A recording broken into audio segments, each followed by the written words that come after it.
wuxuu yiri baxnaanadii jiritaanka badbaadadii nolosheena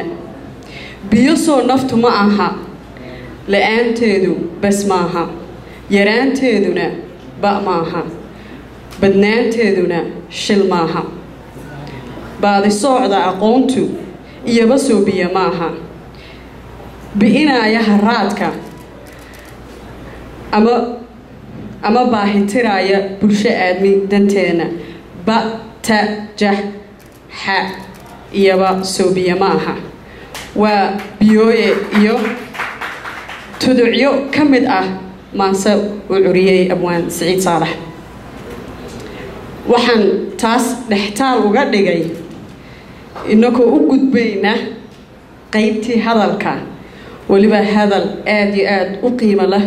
qof aad iyo aad u qiimo leh uu nooga hadlayo kana hadlaysa xaaladda uu af Soomaaligu ku sugan yahay dalalka af Soomaaliga lagaga hadlo iyo inaga wixii nala gudboon waxaad sidii hadeerto si waliba ka si fiican aad mar dhow ula soo dhaweyn doontaan stage-ka Maxamed Daahir Afrax markan faaladiisa dhameeyo waa qoraa sheekooyin masraxa qora faaqida oo ah qofka kaliya ee ilaa alaanka ama ilaa haddaba faaqidad ka sameeya masraxa Soomaaliga ee af Soomaaliga aqoonyahan af Carabi iyo Ingiriisi iyo Soomaali wax ku qora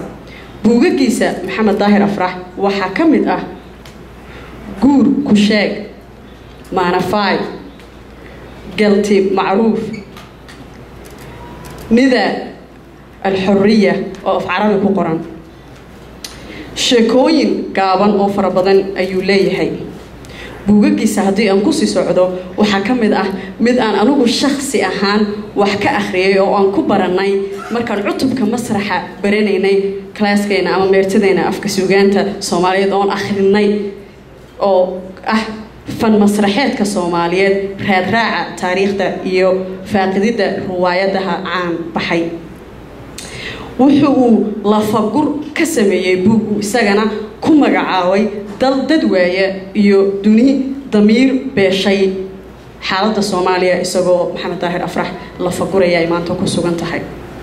محمد طاهر أفرح أرورة فربضن أيو إسقو أساسية وياهي قاركون أولي مدح كيهي أو يكمل يهي ناديجا قليلة الصوماليات أو إيمانتا مدحدي سوسو كمل يهي إن اللي جوعنا مرتينو يهين أو أفنجريس اللي بيقولها Somali speaking parent أو قيب كمل international pen أورور كلوية قانو وهو يهي Secretary General for Cross Board and UNESCO consultant أمر لاتيليو يهي فضلاً إنه هو دستاجنا أن كسر دوينه aqoonyahan qoraa iyo Dr. Maxamed Daahir Afrax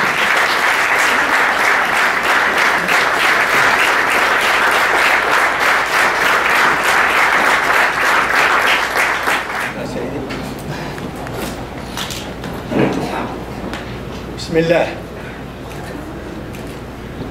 قرب وناكسن خياري ضنياري مربوين بقى وأنو إذا سلامنا سلام ديرن أيان إذا سلامنا أدانا هاي وفدي مرتدى دينا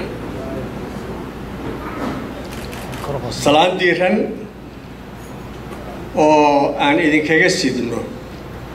دول كأني ديرنا هل كيوشي ديرنا يجبوتي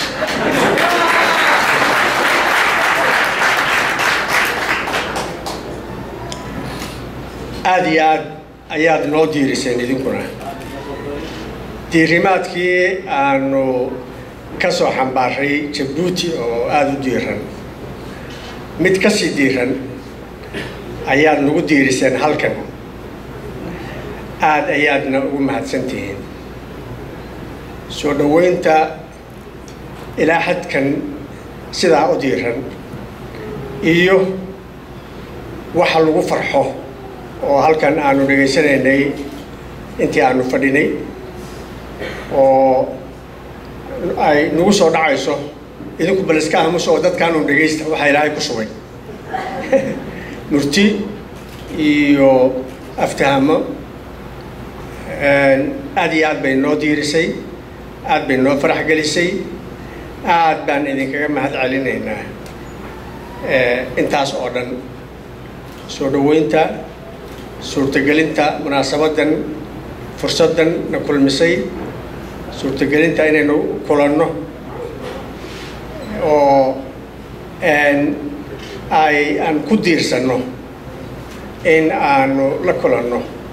intan hor fadhida oo shaki la'aan ah labeentii bulshada Soomaaliyeed ee geyigan Minnesota iyo wixii soo raaca oo meelo kale ka yimid hore idinku mahadcelinta uu magaca wafdiga usoo idinku mahadceliyey saaxiibka Aadan Xasan wax badan oo wixii murtida yani hadalkayaga ama wixii ay ahayd inaan sheegno murtideediina wuu sheegay marka waxa wixii anigu aan hadda ku biiriyaa waxa weeyaan waa ka daba tuur yar iyo si iftiimin meelo in hoosta laga sii xariiqo u baahan inta aan si iftiiminta ama si xoojinta aan sii xoojinayo waxaa ka mid ah mahadcelintaas guud ahaanna aad ugu mahadsantihiin soo dhaweynta iyo waqtiga aad geliseen in aad anigoo og sida ay u adag tahay wadamadan oo kale qofku in uu ka soo safro danihiisii iyo meeshii uu joogay si uu kulan uga qayb galo intaasoo dhan joogo inayna wax fiican ahayn ay u baahan tahay nafur marka ka soo qaybgalkiina iyo gaar ahaan qabanqaabada intii qabanqaabisay munaasabadan oo uu hormuud u yahay abwaan macallin Saciid Saalax iyo xirtiisa iyo magaca meertada maartay lagu soo celinayay meertada halabuurka iyo suugaanta oo ah safiiradii halkan noo joogay haddaanu nahay qolada muxuu ahaa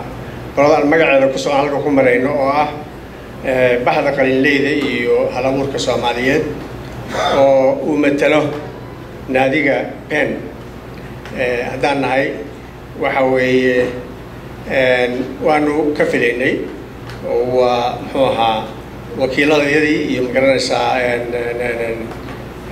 xididadii noogu jiray dhulka meel walba xirtaas ama muxuu ahaa murtiyahankaas uu yahay hormoodka Saciid laakiin ma aanan filayn in ay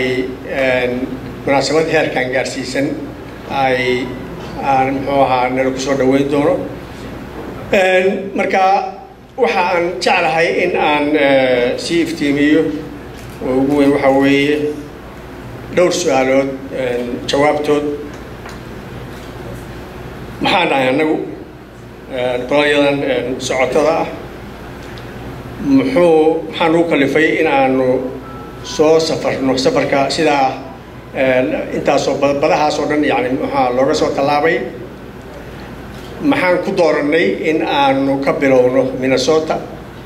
markii aanu niri qurbaha la tago iyo qurba joogta loo tago munaasabada waanu isla fahamnay oo waa la sheegay baa la sheegay inay tahay u diyaar garowga iyo sii bilowga xuska sanad guurada afartanaad ee ka soo wareegatay qoraalkii farta Soomaaliga iyo u hiilinta af Soomaaliga iyo dhiirigelintiisa muxuu daryeelkiisa laakiin maxaa loo xusayaa munaasabadaas maxaa keenay af Soomaaliga in la siiyo ahamiyadda inta leeg maxaa haysta oo jira oo dhibaatooyina maxaa laga qaban karaa yaa wax ka qaban karaa maxaa ku soo aadan yani idinka yani muxuu ahaa kaalinta aad ku yeelan kartaan maxay tahay su'aalahaas iyo qaar la xiriira ayaa aan jeclahay in aan sii iftiimiyo haddaan ka bilaabo maxaan nahay waxaan nahay ergaan nahay annagu waxaan nahay ergo ammaano sida ammaano aan doonayno inaad nala qabataan ammaanadaasi waxa weeye ilaalinta iyo badbaadada afkeenna hooyo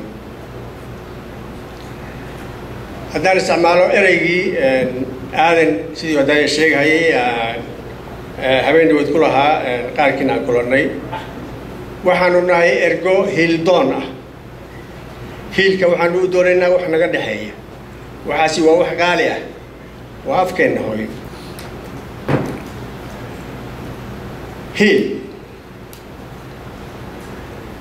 hiil miyuu u baahan yahay sidee ugu baahan yahay hiilka maxaa looga hiilinayaa saddex sababood ayaa jira oo ay khasab ku tahay in ay u hiiliyaan ciddii u damqanaysa saddexdaasi waxa weeye kow waa qiimaha uu leeyahay oo qayb ka ah qiimaha ummad kasta afkeedu ugu fadhiyo sababta labaad waxa weeye waa halis uu ku sugan yahay sababta saddexaadna waxa weeye waa hantida keliya ee la wadaago Soomaaliya wadaagto oo harsan maanta oo la badbaadin karo saddexdaas haddaan isku dayo inaan midba in yar kusii faahfaahiyo waxa weeye qiimaha afka waa la sheegay waxaan umaleynaya waxaa ku filaan kartaba ereygii ku jiray abwaanadii yaradii soo koraysay ee halkan buraanburka nooga soo jeedinaysay waa ka xumay magaceedii waa iga duulay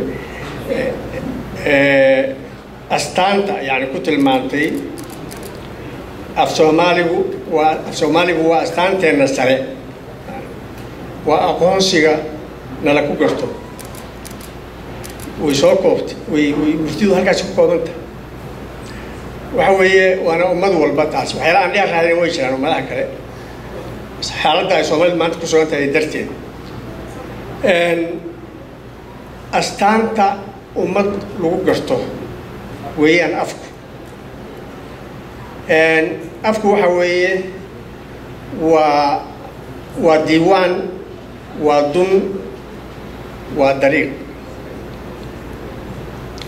waa diiwaanka keliya ee ay ku kaydsan tahay xambaarsan ummaddani wixii ay ahaan jirtay taariikhdeedii dhaxalkeedii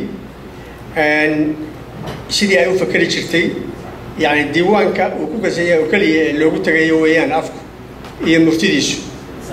sugaantu ay u tahay udub dhexaad ma lihin diiwaan kale diiwaan qoran ma lihin dadkeena dhaxalkii qoraa yani ummado badan waxaa u ah diiwaan wax qoran oo ay ka dhaxleen awoowayaashood oo ay taariikhdoodii iyo maaragtay murtidoodii iyo halabuurkoodii xambaarsan laakiin annagu taa ma haysano nasiib daro waa laga yaabaa inay jiri jirtay beri la qori jiray oo wixii jireen laakiin hadday jireen way lumeen marka meesha keliya oo in aanu ahayn